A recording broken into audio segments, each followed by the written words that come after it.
నమస్తే, welcome to టీవీ6 news. నా పేరు లక్ష్మీనాగ్. బులెటిన్లో ముందుగా హెడ్లైన్స్. ఏపీ ఇంటర్ ఫలితాల్లో బాలికలదే పైచేయి, ఫలితాలు విడుదల చేసిన మంత్రి బొత్స. ఆత్మకూరు ఉప ఎన్నికల్లో భారీ మెజార్టీతో విక్రమ్ రెడ్డి గెలుపు ఖాయం, ఆఖరి రోజు ప్రచారంలో మంత్రుల ఆశాభావం. సిబిఐ డైరెక్టర్ను కలిసిన కేఏ పాల్, కాళేశ్వరం ప్రాజెక్టు మీద 1,05,000 కోట్ల అవినీతి జరిగిందని వివరణ.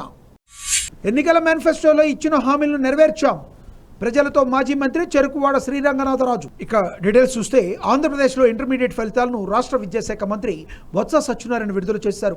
ఫలితాల విడుదల అనంతరం మంత్రి మీడియాతో మాట్లాడారు. ఇంటర్ ఫస్ట్ ఇయర్లో 4,45,604 మంది, సెకండ్ ఇయర్లో 4,23,455 మంది విద్యార్థులు పరీక్షలకు హాజరయ్యారని ఆయన తెలిపారు. వొకేషనల్ కోర్సుకు సంబంధించి 72,299 మంది పరీక్షలు రాశారన్న ఆయన మొత్తంగా 9,41,350 మంది విద్యార్థులకు ఇంటర్ పరీక్షలకు హాజరయ్యారని చెప్పారు. ఫస్ట్ ఇయర్ ఫలితాల్లో 2,41,591 మంది ఉత్తీర్ణత సాధించారన్న బొత్స పాస్ పర్సంటేజ్ 54%గా నమోదైందన్నారు. ఇందులో బాలురు 49%, బాలికలు 65% పాస్ అయ్యారని తెలిపారు. సెకండ్ ఇయర్లో 2,58,449 మంది పాస్ కాగా 61% ఉత్తీర్ణత నమోదైందని ఆయన చెప్పారు. ఇందులో బాలురు 55%, బాలికలు 68% పాస్ అయ్యారన్నారు. 2 ఏళ్లలో బాలికలే ఎక్కువ శాతం పాస్ అయ్యారని మంత్రి చెప్పారు. పాల్గొనడం జరిగింది. దీనికి సంబంధించి ఈ కాకుండా వొకేషనల్ కోర్సు కూడా పరీక్షలు నిర్వహించాం. వాటిలో 72,299 మంది 72,299 మంది విద్యార్థులు ఆ వొకేషన్లో కూడా వాళ్ళు పాల్గొనడం జరిగింది. మొత్తం టోటల్ కలిపితే 9,41,350 మంది విద్యార్థులకు వచ్చి మరి మే నెలలో మరి ఎగ్జామ్స్ జరిపామన్న విషయాన్ని మరి ఈ సందర్భంగా తెలియజేస్తున్నాం. దీనికి సంబంధించి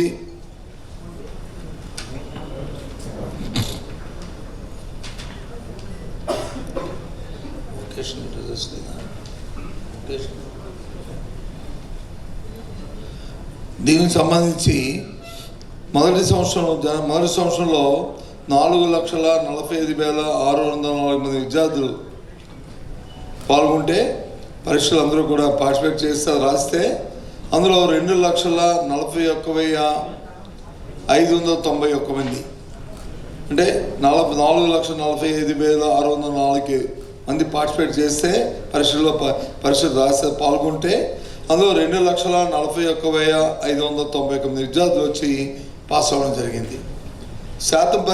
ఉత్తీర్ణత శాతం ప్రకారం చూసుకుంటే 54% ఉత్తీర్ణత అయ్యారు ఫస్ట్ ఇయర్లో.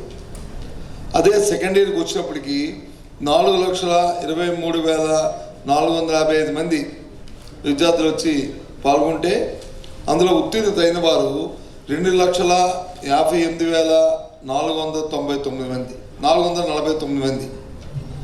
సెకండ్ ఇయర్లో 4,23,455 మంది పాల్గొంటే 2,58,449 విద్యార్థులు పాస్ అయ్యారు. దానికి సంబంధించి అంటే పర్సంటేజ్ ప్రకారం చూసుకుంటే 61% మంది వచ్చి సెకండ్ ఇయర్లో పాస్ అయ్యారు. దీంట్లో అంటే మొదటి సంవత్సరం పర్సంటేజ్ వచ్చి 54%, రెండవ సంవత్సరం పర్సంటేజ్ వచ్చి 61%. దీంట్లో మొత్తంలో చూసుకుంటే ఈ రకంగా జరిగింది. అదే బాలికలు ఇద్దరు కూడా ఇందులో పాల్గొన్నారు కాబట్టి వాళ్ళలో బైఫికేషన్ మనం చూసుకుంటే ఎవరు ఎక్కువ శాతం మంది పాస్ అయ్యారు పాల్గొన్న వాళ్ళు అనేది చూసుకుంటే మరో సంవత్సరం బాలురులో వచ్చి 49% మంది పాస్ అయ్యారు, బాలికల్లో వచ్చి 60% మంది పాస్ అయ్యారు. రాష్ట్రపతి ఎన్నికల్లో బీజేపీ ప్రతిపక్షాల తరపున అభ్యర్థులను ఖరారు చేశారు. వ్యూహ ప్రతివ్యూహాలతో అభ్యర్థులను ప్రకటించిన ఇరుపక్షాలు సమరానికి సిద్ధమయ్యాయి. పూర్తి స్థాయి బలంతో విజయం తమదేనన్న ధీమాను బీజేపీ నేతృత్వంలోని ఎన్డీఏ పక్షం ఉండగా, ఎన్డీఏ కూటమిని దెబ్బతీయాలని ప్రతిపక్ష పార్టీల కూటమి వ్యూహాలను సిద్ధం చేసుకుంటున్నాయి. ఇదే సమయంలో తెలంగాణలో గులాబీ దళపతి ఏ శిబిరం వైపు మొగ్గు చూతారన్నది చర్చనీయాంశంగా మారింది. రాష్ట్రపతి ఎన్నికలను టార్గెట్ చేస్తూ కేంద్రంలో అధికార విపక్ష పార్టీలు వ్యూహ ప్రతివ్యూహాలతో అడుగులు వేస్తున్నాయి. ఇదే తరుణంలో నేషనల్ పాలిటిక్స్పై ఫోకస్ పెట్టిన తెలంగాణ సీఎం కేసీఆర్ నాయకత్వంలోని టీఆర్ఎస్ ఎటువైపు మొగ్గు చూపుతారన్నది సస్పెన్స్గా మారింది. కేంద్రంలో బీజేపీ సర్కార్ను గద్దెదించాలని ప్రయత్నిస్తున్న గులాబీ దళపతి టీఆర్ఎస్ను బీఆర్ఎస్గా మార్చే పనిలో పడ్డారు. జాతీయ స్థాయిలో రాష్ట్రపతి ఎన్నికలనే కేంద్రంగా రాజకీయ వ్యూహాలు రంజుగా నడుస్తున్నాయి. కాంగ్రెస్ ఉన్న కూటమితో కలిసి పనిచేయమని స్పష్టం చేసిన కేసీఆర్ ఇటీవల విపక్ష కూటమి నిర్వహించిన సమావేశానికి సైతం దూరంగా ఉన్నారు. పశ్చిమ బెంగాల్ సీఎం మమతా బెనర్జీ నేతృత్వంలోని 22 రాజకీయ పార్టీలు ఏకమై రాష్ట్రపతి అభ్యర్థిగా యశ్వంత్ సిన్హా పేరును ఖరారు చేశాయి. ఈ సందర్భంగా ఎన్సీపీ అధినేత శరద్ పవార్ ఓ కీలక ప్రకటన చేశారు. సీఎం కేసీఆర్ తమ వైపే ఉన్నారంటూ ప్రకటించడం హాట్ టాపిక్ అయింది. అయితే కేసీఆర్ మాత్రం ఈ విషయంలో ఏ నిర్ణయం ప్రకటించలేదు. మరోవైపు అత్యున్నత పదవిలో ఇప్పటి వరకు గిరిజన తెగకు చెందిన వారికి అవకాశం దక్కలేదు. తొలిసారిగా ఆదివాసీ మహిళకు బీజేపీ అవకాశం కల్పించింది. గిరిజన మహిళగా మద్దతు ఇస్తే తప్పుడు సంకేతాలు వెళ్తాయని కేసీఆర్ భావిస్తున్నట్లు తెలుస్తోంది. ఇలాంటి తరుణంలో కేసీఆర్ న్యూట్రల్గా ఉంటారా లేక ఏదో ఒక కూటమి వైపు ఓటు వేస్తారా అన్నది తేలాల్సి ఉంది.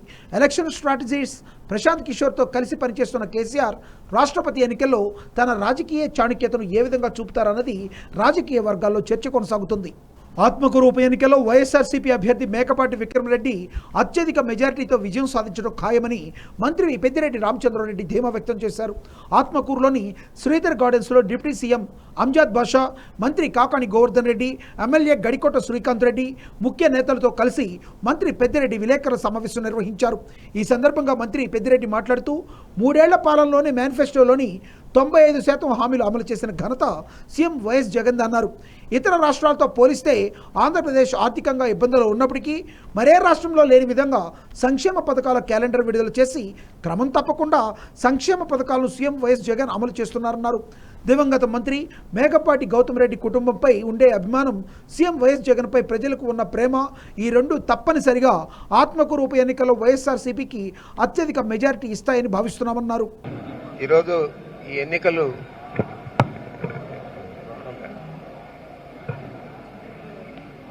ఈ శాసనసభ బై ఎలక్షన్ ఏదైతే వచ్చిందో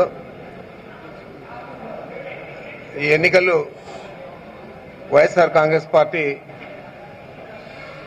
ప్రతిష్టాత్మకంగా తీసుకునేదే కాకుండా మా నాయకుడు ముఖ్యమంత్రి శ్రీ జగన్మోహన్ రెడ్డి గారు ఎన్నికల ముందు ఏదైతే చెప్పారో మేనిఫెస్టోలో ఏ అంశాలు అయితే పొందుపరిచారో అవన్నీ కూడా తూచా తప్పకుండా అనతి కాలంలోనే 95% అమలు చేసిన విషయాన్ని మీ అందరికీ కూడా గుర్తు చేస్తా ఉన్నాను. వారు ముందే చెప్పారు ఇవన్నీ కూడా నేను అర్హతను బట్టి వారి ఎలిజిబిలిటీ క్రైటీరియా ఏదైతే తీసుకుంటారో ఆ విధంగా తీసుకొని చేస్తాను తప్ప పార్టీలు కానీ రాజకీయాలు కానీ లేదా కులం కానీ మతం కానీ ఏది కూడా చూడకుండా కేవలం పేదరికాన్ని ఒక కొలబద్దగా తీసుకొని ఈ అన్ని సంక్షేమ పథకాలు కూడా అమలు చేస్తామని చెప్పారు. గతంలో ప్రభుత్వం ఏ విధంగా జన్మభూమి కమిటీలు పెట్టుకొని చేసింది, ఇప్పుడు మేము ఏ విధంగా చేస్తా ఉన్నాం, అందరూ అర్హులైన అందరి ప్రజలకు కూడా ఇస్తా ఉన్నాం. అంచేతే ఈరోజు మాకు ఎవరినైనా కానీ వాళ్ళ ఇంటి ముందర పోయి ఓటు అడగడానికి హక్కు ఉంది. ఏం చేద్దంటే ప్రతి ఒక్కరు కూడా ప్రభుత్వం ఏమైతే సంక్షేమ పథకాలు అమలు చేసిందో వాటన్నిటిలో కూడా మీరు భాగస్వామ్యులు, మరి ఈ ప్రభుత్వానికి మీరు మద్దతు ఇవ్వాలా, మాకు ఓటు వేయాలని అడిగే పరిస్థితి ఈరోజు మాకు ఏర్పడింది కాబట్టి జగన్మోహన్ రెడ్డి గారు కల్పించాడు కాబట్టి ఆ విధంగా మేము అందరినీ కూడా పార్టీలతో నిమిత్తం లేకుండా అందరినీ కూడా మా వైఎస్ఆర్ కాంగ్రెస్ పార్టీకి మద్దతు ఇవ్వండి, జగన్మోహన్ రెడ్డి గారి నాయకత్వాన్ని బలపరచండి అని చెప్పి ఈరోజు గ్రామాలలో కానీ మరి ముఖ్యంగా ఆత్మకూరు మున్సిపాలిటీలో కానీ మేమంతా కూడా అడిగే పరిస్థితి ఏర్పడింది కాబట్టి అందరూ కూడా మా శాసనసభ్యులు కానీ మంత్రులు కానీ మేము ఆ విధంగానే అన్ని గ్రామాలలో కూడా అందరినీ కూడా ప్రతి కుటుంబాన్ని కూడా పలకరించే పరిస్థితి ఏర్పడింది. తప్పకుండా ఇది మంచి ఫలితాలు ఇస్తుందని చెప్పి మేము ఆశిస్తా ఉన్నాము. ఏదేమైనా కూడా జగన్మోహన్ రెడ్డి గారు చేసిన అభివృద్ధి కార్యక్రమాలు కూడా చెప్పుకోవాలి. లేదంటే ఎన్నో సంవత్సరాలుగా పాడుపడిన పాఠశాలలన్నీ కూడా నాడు నేడు కింద ఒక కార్పొరేట్ తరహాల్లో తీర్చిదిద్దేదే కాకుండా పేద పిల్లలందరికీ కూడా ఇంగ్లీష్ మీడియంలో చదువుకునే అవకాశాన్ని కల్పించారు. అదేవిధంగా నాడు నేడు కింద హాస్పిటల్స్ అన్ని కూడా మోడర్నైజ్ చేసేదే కాకుండా దాదాపు 38,000 మంది డాక్టర్లు కానీ పారామెడికల్ సిబ్బంది కానీ వీళ్ళందరినీ కూడా నూతనంగా అపాయింట్ చేసే పరిస్థితి కూడా ఈరోజు జగన్మోహన్ రెడ్డి గారు కల్పిస్తా ఉన్నారు. అవి కాకుండా మీరు చూస్తా ఉన్నారు సచివాలయ వ్యవస్థను తీసుకొచ్చి ప్రతి గ్రామంలో కూడా గ్రామంలోకి మనం అడుగు పెడతానే అక్కడ సచివాలయ కార్యాలయం, అదేవిధంగా దాని పక్కనే ఆర్బీకే, దాని పక్కనే బల్క్ మిల్క్ కూలింగ్ సెంటర్, దాని పక్కనే అంగన్వాడీ, ఈ విధంగా అనేక భవనాలు కూడా ప్రతి గ్రామంలో కూడా ప్రతి సచివాలయ పరిధిలో నిర్మించడం జరిగింది 1000 కోట్లు ఖర్చు చేసి.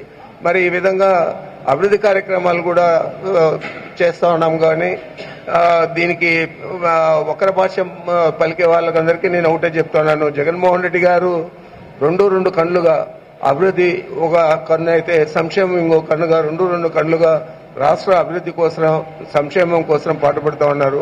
ఇదంతా గమనించి ఈ ఆత్మకూరు ఓటర్ మహాశయులందరూ కూడా మండలాల్లో కానీ పట్టణంలో కానీ అందరూ కూడా వైఎస్ఆర్ కాంగ్రెస్ పార్టీకి మద్దతు ఇయ్యాలా, జగన్మోహన్ రెడ్డి గారి ప్రభుత్వాన్ని బలపరచాలా.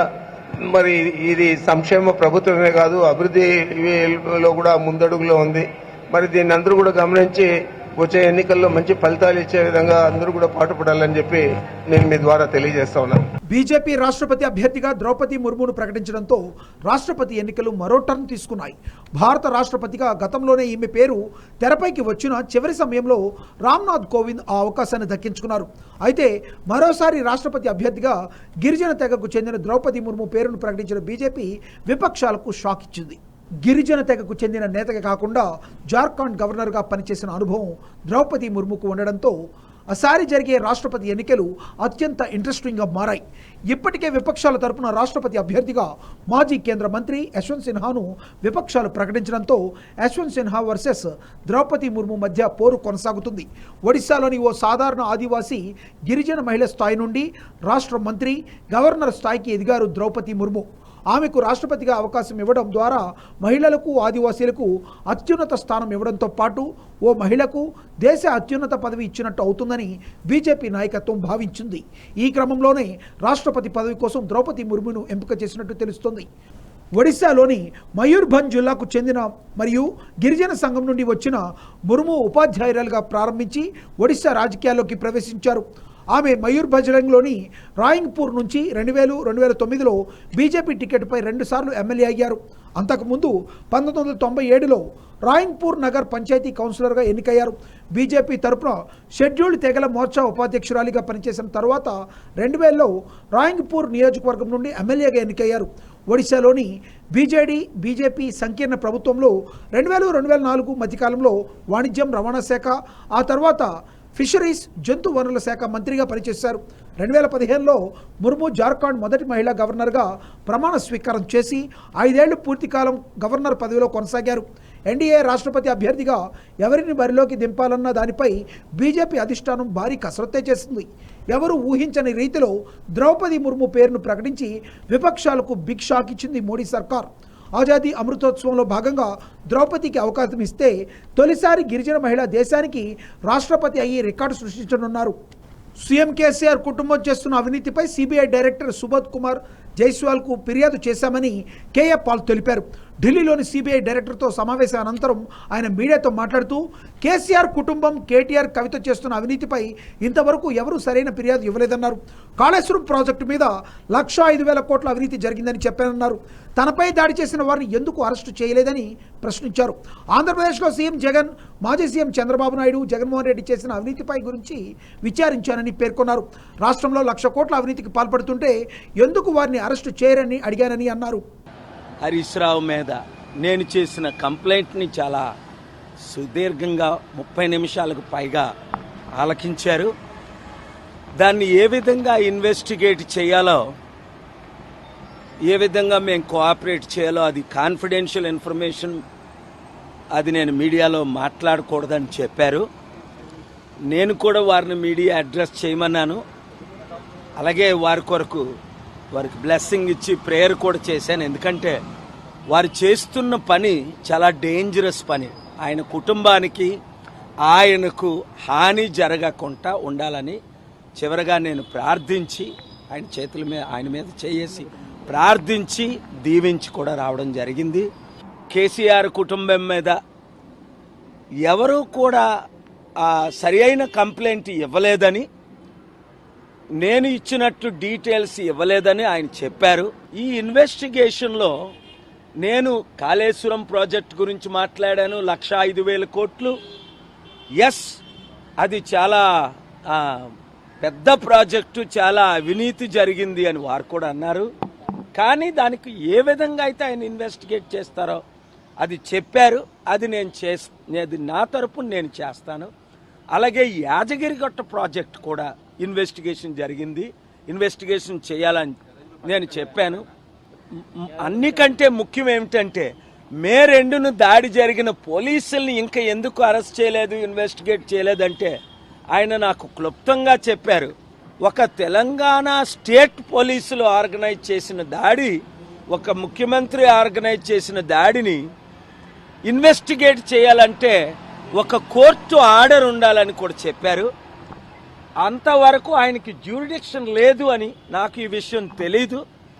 సెంట్రల్ గవర్నమెంట్ ఆఫీసర్స్ కానీ లీడర్స్ కానీ ఇన్వాల్వ్ అయితే వారికి కోర్టు పర్మిషన్ లేకుంటేనే ఇన్వెస్టిగేట్ చేయగలరట. సో ఈ విషయాలన్నీ మాట్లాడడం జరిగింది. విచారణ జరిపిస్తారు. ఎన్నికల మేనిఫెస్టోలో ఇచ్చిన హామీలో 90% పైగా అమలు చేసిన ఏకైక ముఖ్యమంత్రి వైఎస్ జగన్మోహన్ రెడ్డి అని మాజీ మంత్రి వైఎస్ఆర్సీపీ జిల్లా అధ్యక్షుడు చెరుకువాడ శ్రీరంగనాథరాజు అన్నారు. ఆచంట మండలం వల్లూరులో పిచ్చేటివారిపాలెం, ఉత్తరపాలెం, మట్టిపర్తివారిపాలెం, కంబోట్లపాలెం, ఈతకోటవారిపాలెం, రాపాకవారిపాలెం, భరత్ నగర్, మద్రాసు వారిపాలెం కాలనీలో ఇంటింటికి తిరుగుతూ ప్రజలు ఎదుర్కొంటున్న సమస్యలు తెలుసుకుని వారికి సంబంధించిన సంక్షేమ లబ్ధిని వివరిస్తూ గడప గడపకు మన ప్రభుత్వం నిర్వహించారు. ఎన్నికల మేనిఫెస్టోను పవిత్ర గంధంగా భావించిన సీఎం జగన్ ప్రతి హామీని అమలు చేస్తున్నారని చెప్పారు. ఎన్నికల్లో ఇవ్వని హామీలను సైతం అమలు చేస్తూ సంక్షేమానికి ప్రాధాన్యత ఇస్తున్నారని వివరించారు. చంద్రబాబు ప్రజలను మభ్యపెట్టాలని ప్రయత్నిస్తున్నారని, ప్రజలు నమ్మే స్థితిలో లేరని చెప్పారు. సీఎం జగన్కు అండగా ఉండాలని, ప్రతిపక్ష పార్టీల కుయుక్తులను నమ్మవద్దని కోరారు. రాష్ట్రంలో అభివృద్ధి సంక్షేమం 2 కళ్లుగా ముందుకు తీసుకువెళ్తున్నారని తెలిపారు.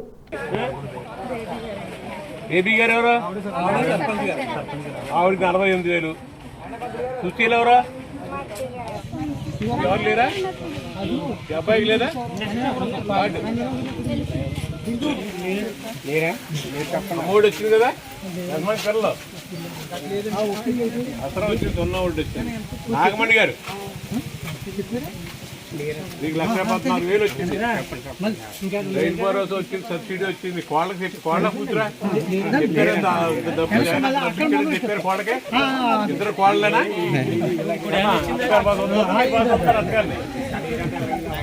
1,14,000 వచ్చిందమ్మా మీకు అన్ని. మనీ ఎవరా? మనీ మీకు ఇచ్చారా? కట్టుకుంటున్నారా? ఆదివాసీ హక్కుల పరిరక్షణ పేరుతో విశాఖ వేదికగా సదస్సు జరిగింది. విశాఖ నగరంలో ద్వారకా నగర్ పౌర గ్రంథాలయంలో దళిత ఆదివాసీ సంఘాల నేతల రౌండ్ టేబుల్ సమావేశం నిర్వహించారు. ఈ సమావేశానికి ఉత్తరాంధ్ర జిల్లాల నుండి దళిత సంఘాలు, ప్రజా సంఘాలు, ఉద్యోగ సంఘాలు, పార్టీ రాజకీయ నాయకులు ఈ రౌండ్ టేబుల్ సమావేశంలో పాల్గొని దళితులకు జరుగుతున్న అన్యాయంపై గళమెవిప్పారు. దళిత నేతలు పార్టీ పాతిటే పెంటారావు, పతివాడ రాంబాబు, నాని, పుచ్చ కామేశ్వరరావు, ఉదయ భాస్కర్ నేతృత్వంలో నిర్వహించిన ఈ కార్యక్రమానికి మాజీ మంత్రి కొండ్రు మురళితో పాటుగా పలువురు దళిత నేతలు హాజరయ్యారు. ఈ సందర్భంగా వీరా మాట్లాడుతూ కేంద్ర రాష్ట్ర ప్రభుత్వాలు ఒక పథకం ప్రకారం ఎస్టీ ఎస్టీలపై అణిచివేత ధోరణి అవలంబిస్తున్నాయని ఆరోపించారు. అంబేద్కర్ కలగన్న రాజ్యాంగ స్థాపన కోసం అందరూ ఐకమత్యంగా పోరాడాలని సమయం వచ్చిందన్నారు. ఆల్తేటి పెంటారావు, స్టేట్ ప్రెసిడెంట్ దళిత సేన. ఇవాళ రాష్ట్ర ప్రభుత్వం దళితుల సంక్షేమ పథకాలు 29 పథకాలని నిర్వీర్యం చేసింది. ఆ పథకాలను రిస్టోర్ చేయకపోతే దళితులకు తీరని అన్యాయం జరుగుతుందని చెప్పి భావించి నగరంలో ఉన్నటువంటి అన్ని దళిత సంఘాలని, కార్మిక సంఘాల ప్రతినిధుల్ని ఆహ్వానించి ఇవాళ రౌండ్ టేబుల్ సమావేశం ఏర్పాటు చేయటం అయింది. ఈ సమావేశం యొక్క ప్రధానమైన ఉద్దేశం ఏంటంటే కేంద్రంలో ప్రైవేటైజేషన్ ద్వారా దళితుల యొక్క రిజర్వేషన్ని నీరుగారుస్తూ ఉంటే కనీసం నిరుద్యోగ యువత ఉపాధికి సంబంధించినటువంటి సంక్షేమ పథకాలని రాష్ట్ర ప్రభుత్వం నీరుగార్చుతూ ఈ దళిత ఆదివాసీ వర్గాల యొక్క జీవనాన్ని ప్రశ్నార్థకం చేస్తున్నారు. ఇది ఎంతవరకు మంచిది కాదు అనేటువంటి విషయాన్ని ఈ ప్రభుత్వానికి చెప్పాలి అనేటువంటిదే మా ప్రధానమైన ఉద్దేశం. అందుకని ఇప్పటికైనా గౌరవ ముఖ్యమంత్రి గారు ఈ పథకాలని తక్షణమే అమలు చేసి బెనిఫిషరీస్ని ఐడెంటిఫై చేసి బడ్జెట్ని కేటాయించి అమలు చేయాలనేటువంటిది ఈ రౌండ్ టేబుల్ సమావేశం యొక్క ప్రధానమైన ఉద్దేశం. మీరు గడప గడపకి ప్రచారం చేస్తూ ఉన్నారు. అందులో మేమైతే చెప్పదలుచుకున్నాం, మా పథకాలను మీరు తక్షణం అమలు చేయండి, లేకపోతే మేము గొంతుకి మీ ప్రభుత్వం తాలూకా దళిత వ్యతిరేక విధానాన్ని తీసుకుని వెళ్ళి ప్రచారం చేసి భవిష్యత్తులో మీ ఓటమికి మేము బాధ్యత తీసుకోవాల్సి వస్తుందని చెప్పి గౌరవ పాత్రికేయ మిత్రుల ద్వారా వారికి తెలియజేస్తున్నాం. ఇదే సందర్భంలో రిజర్వేషన్ ద్వారా ఎలక్ట్ అయినటువంటి దళిత ప్రజాప్రతినిధులు మరి గౌరవ ముఖ్యమంత్రి గారి యొక్క ఆలోచనని మార్చి ఈ పథకాలు అమలు చేయించాలని చెప్పి వీరికి కూడా విజ్ఞప్తి చేస్తున్నాం. లేకపోతే మీరు ఆత్మవంచంతో అక్కడ బ్రతకకుండా ఆత్మగౌరవంతో మేము చేస్తున్నటువంటి ఈ పోరాటాన్ని కలిసి రావాలని చెప్పి కూడా దళిత ప్రజాప్రతినిధులకు విజ్ఞప్తి చేస్తున్నాం. ఈ కార్యక్రమాన్ని భవిష్యత్తులో ముందుకు తీసుకొని వెళ్ళడం కోసం విశాఖ జిల్లాలో ఉన్నటువంటి అన్ని సంఘాలని ఆహ్వానించాం. వీరి సంఘాలన్నిటితో ఒక జాయింట్ యాక్షన్ కమిటీని వేస్తాం. ఆ కమిటీ ద్వారా మాకు అన్యాయం చేసినటువంటి ఏ రకమైన పాలకులకైనా కానీ గద్దె దింపే వరకు ఈ పోరాటాన్ని ముందుకు తీసుకొని వెళ్తామని చెప్పి తెలియజేస్తాం.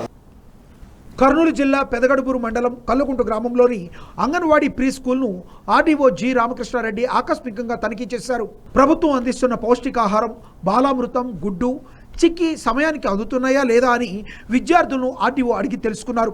సమస్యలుంటే చెప్పాలని కోరారు. అనంతరం ఆర్డీఓ చిన్నారుతో ముచ్చటించారు. ఈ కార్యక్రమంలో deputy inspector of surveyor Vijayabhaskar, revenue సిబ్బంది తదితరులు పాల్గొన్నారు. విరాట పర్వం సినిమా సామాజిక ఇతివృత్తాన్ని చూపించిందని సిపిఐ నారాయణ చెప్పారు. తిరుపతిలోని డిఆర్ మాల్ థియేటర్లో ఆ సినిమాను నారాయణ వీక్షించారు. వరంగల్కు చెందిన తన స్నేహితుడు డాక్టర్ మోహన్ రావు చెల్లెలు సరళ జీవిత కథే ఈ సినిమా అన్నారు. నాటి సాంఘిక పరిస్థితులు, నక్సలిజానికి సినిమా అద్దం పట్టేలా ఉందన్నారు. నేటి తరం యువతలో స్వార్థం పెరిగిపోయిందని, సమాజం పట్ల ఏమాత్రం బాధ్యత లేదని, అన్యాయాన్ని ప్రశ్నించే వారే లేరని ఆవేదన వ్యక్తం చేశారు. సాయి పల్లవి, రాణా వీళ్ళిద్దరు గుర్తొస్తారు. ఆ బ్యాక్గ్రౌండ్ చూసినప్పుడు సాయి పల్లవి డ్యాన్స్ చేస్తుంది, అందాల బొమ్మ, వెన్నముద్ర లాంటి డాన్స్ చేస్తుంది. రాణా చాలా భయంకరమైనటువంటి పాత్ర వహించినవాడు. విరాట పర్వం చూస్తున్నప్పుడు ఆ అమ్మాయి సరళ, వరంగల్లో మోహన్ రావు అని నాకు మంచి మిత్రుడు. మోహన్ రావు చెప్పాడు, మా చెల్లెలు సరళ అని చెప్పేసి అని స్టోరీ అంతా చెప్పి బాగా అన్ని లోకజ్ఞానం తెలిసిన అమ్మాయి కాదు, ఇంటర్మీడియట్ చదువుతామని చదువుతూ వెళ్ళిపోయింది. అంటే ఆ వయసులో ఆమె ఎమోషనల్గా వెళ్ళిపోయింది. అప్పుడు నక్సలైట్ ఉద్యమం చాలా అట్రాక్టివ్గా, ఎమోషనల్గా, హీరోయిజంగా కనిపించేటువంటి యువకుడు కనిపించింది. యువత చాలా ఉద్రేకంగా ఉంటారు, ఉత్సాహంగా ఉంటారు, నిస్వార్థంగా ఉంటారు, ప్రేమని ప్రేమిస్తారు, నిస్వార్థంగా ప్రేమ. ఆ ప్రేమతో పాటు విప్లవాన్ని కూడా ప్రేమించింది అమ్మాయి. మావోయిస్ట్ ఐడియాలజీ నుంచి వచ్చినటువంటి ఆలోచన ఈ సమాజాన్ని సక్రమైన పద్ధతుల్లో పరిశీలించేటువంటి అవకాశం లేకుండా ఒక యువతని ఆ విధంగా తీసుకొచ్చారు. రాజకీయాలు ఎప్పుడైతే వ్యాపారీకరణగా మారిందో, కులాలని మతాలుగా మార్చేసిందో, యువతను మొత్తం కరెక్ట్ చేసి పారేసింది. కమ్యూనిస్ట్ అంటే ప్రేమ ఉండదని చెప్పేసి అంటుంటారు. గన్నవరం ఎమ్మెల్యే వల్లభనేని వంశీ తీవ్ర అస్వస్థతో మొహాలీలో ఆసుపత్రిలో చేరారు. ప్రస్తుతం ఆయన ఆరోగ్యం నిలకడగానే ఉందని, ఆందోళన చెందాల్సిన పని లేదని వైద్యులు తెలిపారు. 1-2 రోజుల్లో డిశ్చార్జ్ చేయనున్నట్లు చెప్పారు. ఇండియన్ స్కూల్స్ ఆఫ్ బిజినెస్ హైదరాబాద్లో గతేడాది సీటు సాధించిన Vamshi advance management programme in public policy course చేస్తున్నారు. వంశీ సోమవారం నుండి పంజాబ్లోని మొహాలీ క్యాంపస్లో తరగతులకు హాజరవుతున్నారు. నిన్న క్లాసులకు వెళ్లిన ఆయనకు ఎడమ చేయి లాగినట్టు అనిపిస్తుండటంతో వెంటనే స్థానిక ఆసుపత్రికి వెళ్లారు. అక్కడ ఆయనకు ఈసీజీ, 2D ఎన్కో వంటి పరీక్షలు నిర్వహించిన వైద్యులు చికిత్స అందిస్తున్నారు. ప్రస్తుతం ఆయన ఆరోగ్యం నిలకడగానే ఉందని, 1-2 రోజుల్లో వంశీని డిశ్చార్జ్ చేస్తామని కుటుంబ సభ్యులకు వైద్యులు సమాచారం అందించారు. బాలకృష్ణ యోగి ఆసనాలతో ఆకట్టుకున్నారు. అంతర్జాతీయ యోగా దినోత్సవం సందర్భంగా ప్రధాని నరేంద్ర మోడీ, రాజకీయ, సినీ, క్రీడా రంగానికి చెందిన వారు యోగాసనాలు వేసి ప్రాధాన్యత వివరించారు. Hyderabad Basavatarakam Indo American cancer ఆసుపత్రిలో నిర్వహించిన యోగా వేడుకలకు నందమూరి బాలకృష్ణ హాజరయ్యారు. ఈ సందర్భంగా బాలకృష్ణ యోగాసనాలు వేశారు. అనంతరం ఆయన మాట్లాడుతూ యోగాభ్యాసం మనిషి యొక్క శారీరక, మానసిక ఆరోగ్యానికి దోహదపడుతుందని అన్నారు. యోగాను నియమం తప్పకుండా అభ్యాసం చేయాలని తెలుగు ప్రజలకు పిలుపునిచ్చారు. ప్రపంచమంతా యోగాను అంగీకరించడం మన సంస్కృతికి దక్కిన గౌరవమని బాలకృష్ణ వ్యాఖ్యానించారు. 15 దేశాలతో మొదలైన ప్రస్తుతం 175 దేశాలకు యోగా దినోత్సవం నేడు విస్తరించిందన్నారు. వీటి మీద కాబట్టి ఒక్కొక్క మనిషికి వాళ్ళ మనస్తత్వాన్ని బట్టి వేరు ఈ యొక్క యోగా పద్ధతులు ఉంటాయి. దాంట్లో మనకి ముఖ్యంగా మనకి భక్తి యోగం ఉంది, ధ్యాన యోగం ఉంది, అలాగే హఠ యోగం ఉంది, లయ యోగం ఉంది, క్రియా యోగం ఉంది, అలాగే మంత్ర యోగం ఉంది, దాని తర్వాత జ్ఞాన యోగం ఉంది, రాజయోగం ఉంది, ఇలాంటివి ఇంకా ఎన్నెన్నో యోగాలు ఉన్నాయి. అంటే మనకి ముఖ్యంగా తెలుసుకోవాల్సింది ఏంటంటే నిజానికి ప్రతి మనుషులను ఎన్నో శక్తులు నిక్షిప్తమై ఉన్నవి. ఈ యోగాభ్యాసం చేత ఆ శక్తులను బయటికి తీసి దివ్యత్వంతో తాదాత్మ్యమును కలుపుటే ఈ యొక్క యోగ యొక్క ప్రథమ లక్ష్యం. అలాగే ఈ యొక్క ఏదైతే మనం మందు వాడతాం, ఏదైనా జబ్బులు వస్తే మనకి అది నివారించడానికని మందులు వాడతాం. కానీ ఈ యొక్క యోగాభ్యాసంతో శరీరమే కాకుండా అంతఃకరణ శుద్ధి కూడా యోగాభ్యాసం వల్ల కలుగుతుంది. అలాగే ఈ యొక్క చిత్త వికారాలను దూరం చేస్తుంది యోగా. అంటే మనం ఈ యోగా అభ్యాసం చేత శరీర రుగ్మతుల్ని, అంటే మన శరీర రుగ్మతుల్ని కాకుండా ఈ యొక్క మన మనసును కూడా స్వస్థ అయ్యి నిర్మలంగా ఉంటుంది. అదే యోగా యొక్క లక్ష్యం. గుర్తొస్తుంది, నాన్నగారు కూడా మన బ్రహ్మంగారి చేతిలో కానీ ఏ సినిమా అయినా కానీ ఆయన ఎప్పుడు అంటే నాకు ముఖ్యంగా మా నాన్నగారి విషయం వచ్చేసరికి ఒక ధన్యమైన జన్మనిచ్చి మీ అందరి గుండెల్లో ఆ మహానుభావుడి యొక్క ప్రతిరూపాన్ని కల్పించినందుకు, అలాగే పురాణ పురుషుడు, శక పురుషుడు, విశ్వవిఖ్యాత నట సార్వభౌమ నటరత్న డాక్టర్ పద్మశ్రీ నందమూరి తారక రామారావు గారు, ఆయన మరి ఈ విశ్వానికే ఈ నట విశ్వరూపం ఏంటో చూపించిన మహానుభావుడు. కేవలం నాకు తండ్రి గారే కాకుండా మన గురువు, నా దైవం కూడా ఆయనే. అందుకే ఆయన సినిమాలకు ప్రభావం కూడా ఎంతో. ఇప్పుడు మన బ్రహ్మంగారి చరిత్ర ఉంది, దాంట్లో ఈ మాయదారి మరలా బండిరా, ఈ మాయ దేహం 6 చక్రములు అమరి ఉన్నవిరా, పంచవింశతి తత్వములచే దశవిధములైన వాయువుచే ఆ పరమాత్మను నడిపి తమాషా బండిరా అన్నాడు ఆయన. అంటే అలాగే మనం యోగా అభ్యాసం చేత ఎంతో లాభం పొందగలుగుతాం. గుంటూరు జిల్లాలో అక్రమ మద్యం పెద్ద ఎత్తున సీక్రెట్గా రవాణా అవుతుంది. దీనిపై నిఘా పెట్టిన అధికారులు అక్రమ రవాణాకు అడ్డుకుని వేయడానికి సిద్ధమయ్యారు. పక్క రాష్ట్రాల నుంచి గుంటూరు జిల్లాలోకి వచ్చిన మద్యాన్ని ధ్వంసం చేశారు. వివిధ సందర్భాల్లో పట్టుబడ్డ అక్రమ మద్యం బాటిళ్లను గుంటూరు ఎస్పీ ఆరిఫ్ హసీఫ్ ఆధ్వర్యంలో ధ్వంసం చేశారు. మొత్తం 9 లక్షల విలువ గల అక్రమ మద్యం ధ్వంసం చేసినట్లు ఎస్పీ పేర్కొన్నారు. పక్క రాష్ట్రాల నుండి అక్రమంగా మద్యం తీసుకువస్తే కఠినమైన చర్యలు తీసుకుంటామని ఎస్పీ ఆరిఫ్ హసీఫ్ తెలిపారు.